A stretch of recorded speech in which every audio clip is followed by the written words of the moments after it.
How many children in here from middle school and up to high school? Please raise your hand.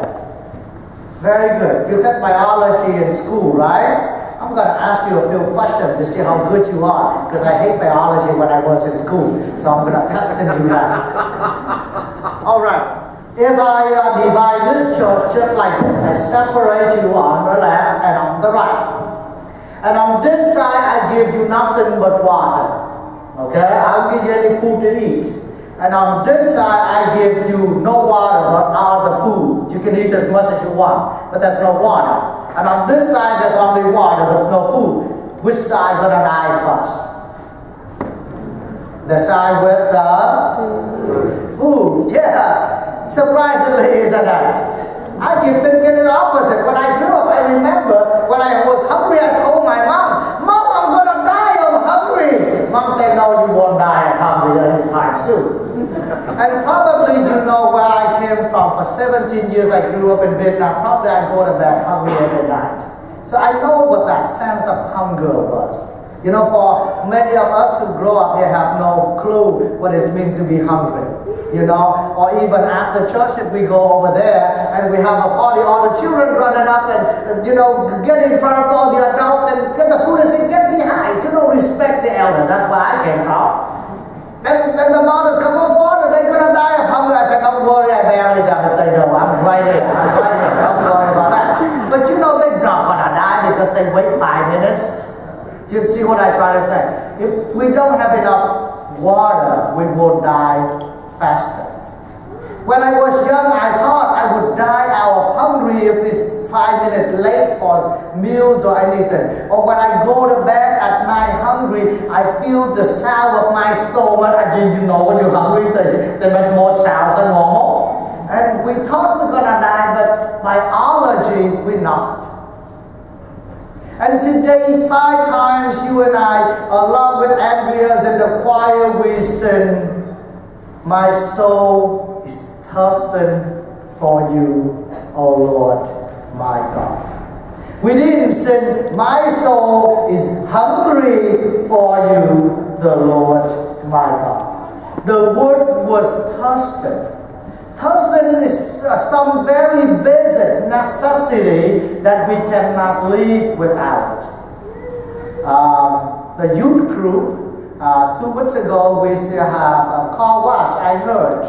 And as they washing the car, the police came over with sirens, tell them that they're not allowed to wash the car because we are shortage of water here in Columbus.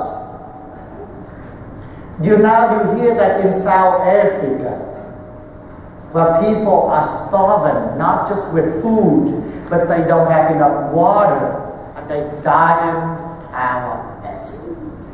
Even if that water is important for the necessity of our body, imagine the spiritual water. The spiritual water. Remember the story Jesus told the woman at the well?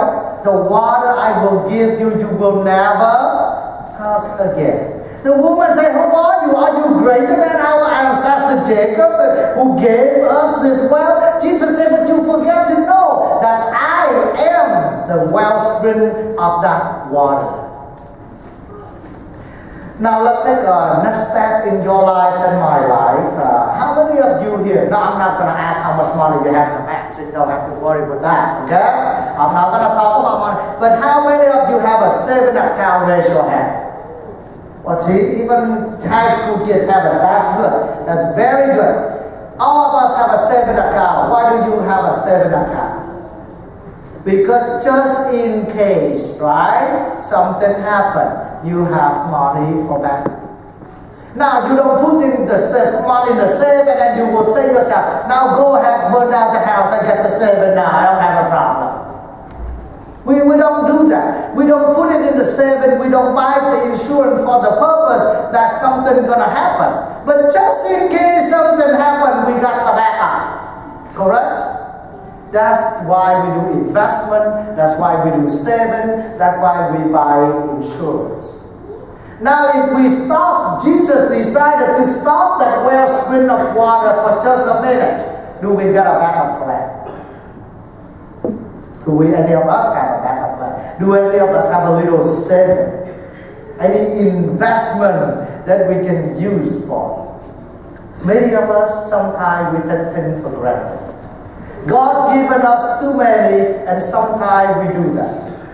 This story in the gospel today be followed by the one Peter. Remember last week how humbly I said? When Jesus asked, who do you say that I am? Peter said, you are the Christ, the Son of the living God. I said, no, the guy wasn't that great. He just an attentive listener. Because in the question, Jesus already said, who do you say the Son of Man is? If you listen to the question, you know the answer.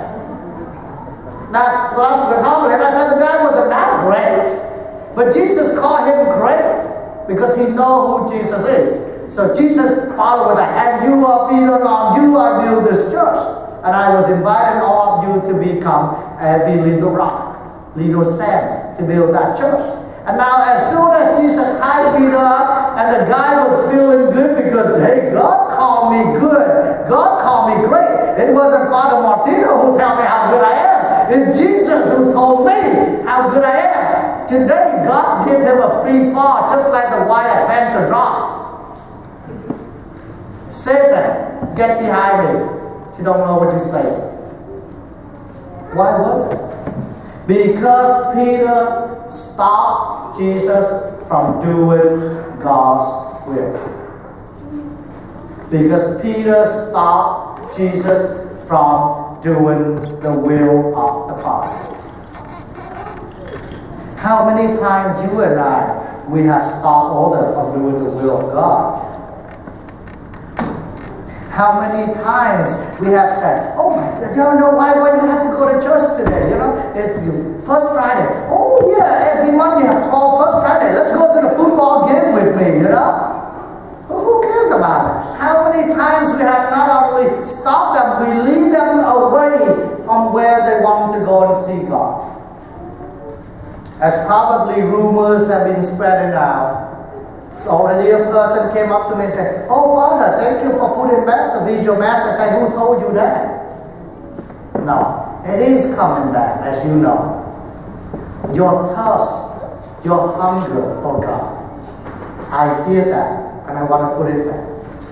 It's not my job to stop you from that thirsting, desiring to be with God. So not this week, but next weekend. The week after Labor Day weekend, we will have, not the 5:30, okay? Don't show up at 5:30, you will be late for Mass. And if I'm doing Mass at that time, we're about to go and leave already. And if you show up 5 minutes late after 5:30, you will see people leaving church. So you're going to come back the next day. It's going to be there. And also, certain people also tell me, Father, can we have adoration? I say, sure we could. Every first Friday, not this Friday because it's the holiday weekend, but beginning next month, every first Friday by noon, 12 o'clock, I will come over, expose the Eucharist, and we have adoration the whole afternoon, all the way. They will have an opportunity for you to stop by and say hello to God. To dip yourself in that wellspring of water that you will never thirst again. And then in the afternoon of that, I will come over again, and then we have the rosary and the benediction.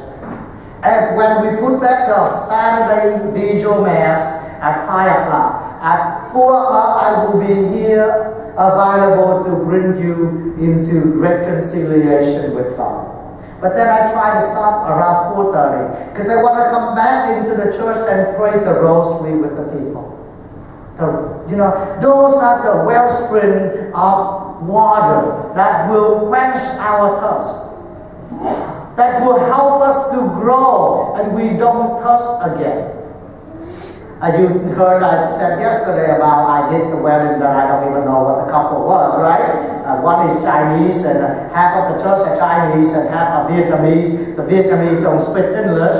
The Chinese don't speak Vietnamese. And if I do the Mass in English, nobody knows how to respond. If I did the Mass in Vietnamese, everybody responds except the husband who have no clue what I'm doing at his wedding.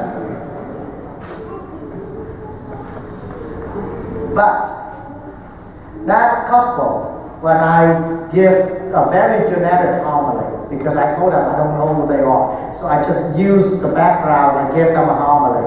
They stand right in front of me and they hold his other's hands. And they look at his altar and they cry.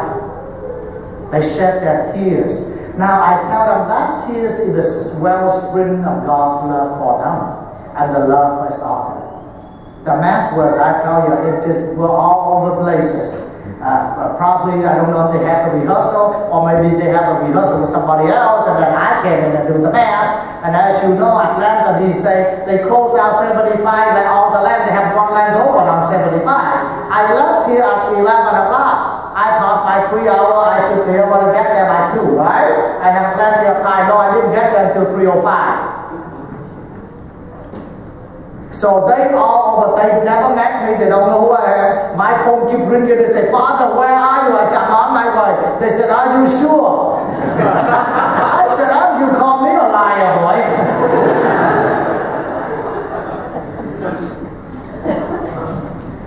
But they come together at that because the wellspring of God's love for them, that combined them into them. I pray and I hope that all of us here at St. Mary's do exactly the same. That we, every time we come to this church, we dip ourselves in that wellspring of water so that we can never thirst. And not only in his word, but in just another minute when he will come down and feed us with his body and with his blood. So that you and I not only drink the water from the well of Jacob, but also the wellspring of Jesus Christ alone, the one with the source of all blessings, and he will quench our thirst.